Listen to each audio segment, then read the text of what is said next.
Welcome, folks. Today we are discussing the groundbreaking paper, Attention is All You Need, which introduces the transformer model. I'm eager to hear about this. What's the core idea behind the transformer? The core idea is to replace the recurrent and convolutional layers traditionally used in sequence transduction models, like those for machine translation, with a purely attention-based mechanism. This is a significant departure from established methods. That sounds revolutionary. Why make such a drastic change? What were the limitations of the previous approaches? Recurrent models process sequences sequentially, limiting parallelization during training, especially with long sequences. Convolutional approaches, while offering some parallelization, still struggle with long-range dependencies between words in a sentence. The authors argue that attention mechanisms can capture these dependencies more efficiently and allow for greater parallelization. So, attention is the key. Can you explain how it works in the transformer? The transformer uses a mechanism called scaled dot product attention. It takes queries, keys, and values as input, all vectors. The query interacts with each key to compute a weight, representing the relevance of that key to the query. These weights are then used to create a weighted sum of the values, resulting in an output vector.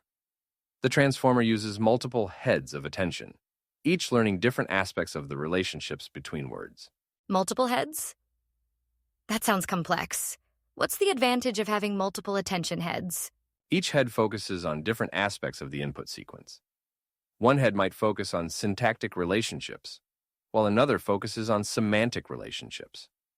By combining the outputs of multiple heads, the model can capture a richer understanding of the input. Interesting. The paper mentions self-attention. How does that differ from the attention you just described? In self-attention, the queries, keys, and values all come from the same input sequence. This allows the model to attend to different parts of the same sequence, capturing relationships within the sequence itself. This is crucial for tasks like machine translation, where understanding the relationships between words within a sentence is essential. I see. The paper also mentions positional encoding. Why is that necessary? Because the transformer doesn't use recurrence or convolutions, it lacks an inherent sense of word order.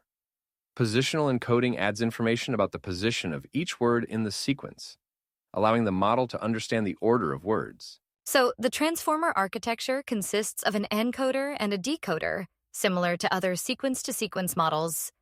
But how do these components interact in the transformer? Both the encoder and decoder are stacks of identical layers. Each layer contains multiple self-attention sublayers and a feed-forward network. The encoder processes the input sequence, and the decoder uses encoder outputs and its own self-attention to generate the output sequence. The encoder-decoder attention allows the decoder to attend to all positions in the input sequence. The paper highlights significant improvements in translation quality and training speed. What were the key results? The transformer achieves state-of-the-art results on the WMT 2014 English to German and English to French translation tasks. It significantly outperformed existing models, both in terms of BLU score, a metric for translation quality, and training speed. The authors attribute this to the increased parallelization afforded by the attention mechanism. That's impressive. Were there any limitations or drawbacks mentioned in the paper? One potential limitation is computational cost for extremely long sequences. While attention has a constant number of operations, the quadratic complexity with sequence length could become a bottleneck for very long sequences. The authors suggest exploring local attention mechanisms to address this in future work.